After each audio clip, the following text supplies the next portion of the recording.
ياسين بونو حارس مرمى منتخب المغرب احرج خالد الغندور وحرفيا خلاه مل بهذا التصريح.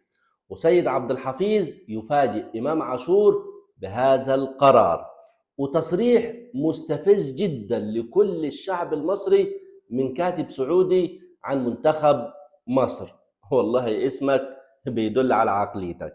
وصفقة جديدة في النادي الأهلي وللتاريخ، للتاريخ فعلا. النادي الأهلي يواجه برشلونة في كأس خوان جامبر 19 أغسطس. قبل ما ندخل على التفاصيل، أرحب بحضراتكم جميعا ورب تكونوا دايما بألف خير. وما تنسوش في البداية اللايك للفيديو والاشتراك في القناة. وخلينا نبدأ عند ياسين بونو حارس مرمى منتخب المغرب، اللي قال تصريح حرفيا خلى خالد الغندور موقف محرج جدا وخلاه واقف ملط كده، ملط فعلا يعني.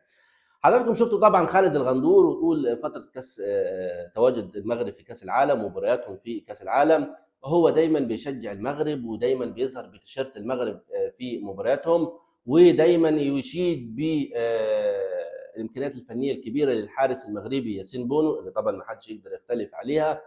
ولكن ياسين بونو قال تصريح احرج خالد الغندور احراج كبير جدا. ياسين بونو ايه بيقول؟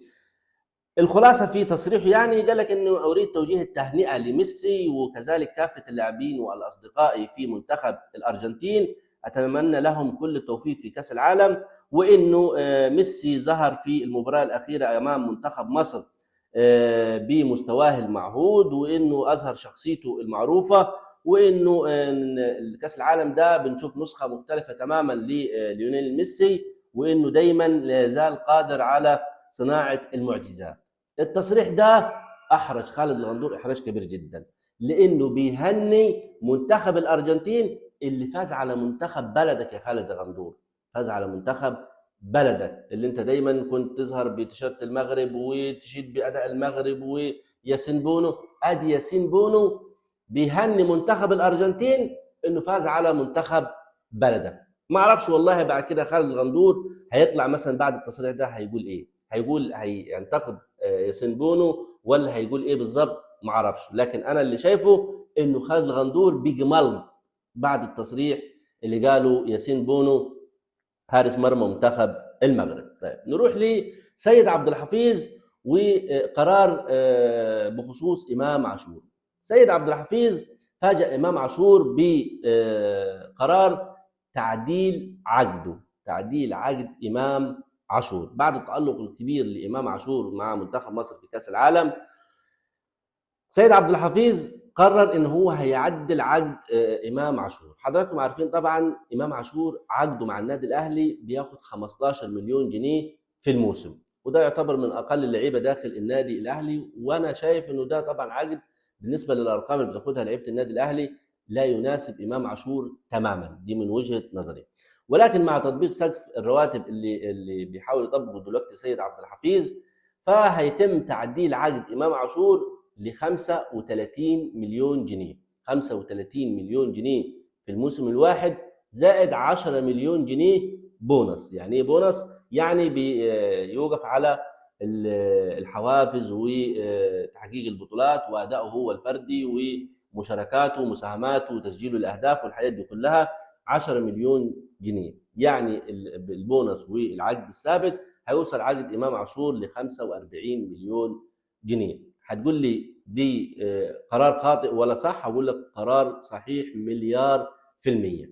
طيب العروض اللي بتيجي لامام عاشور اشمعنى في الفتره الاخيره انه في عقود او عروض جايه لامام عاشور من الدوري الانجليزي وكمان في نادي سلتيك الاستوكلندي. انا عاوز اقول لك والله انه امام عاشور مش من هواة الاحتراف، مش بتاع احتراف.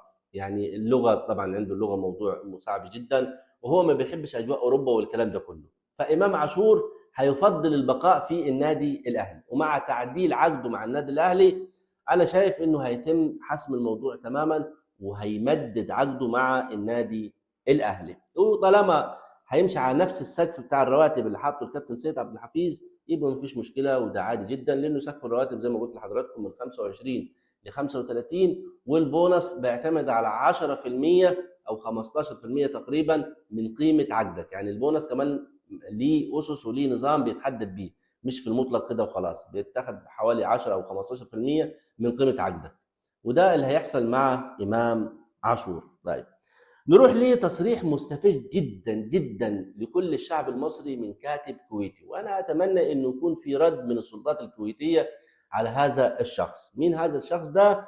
هو واحد اسمه مبارك البغيلي. والله مجرد ما تسمع اسمه تعرف انه عقليته عامله ازاي.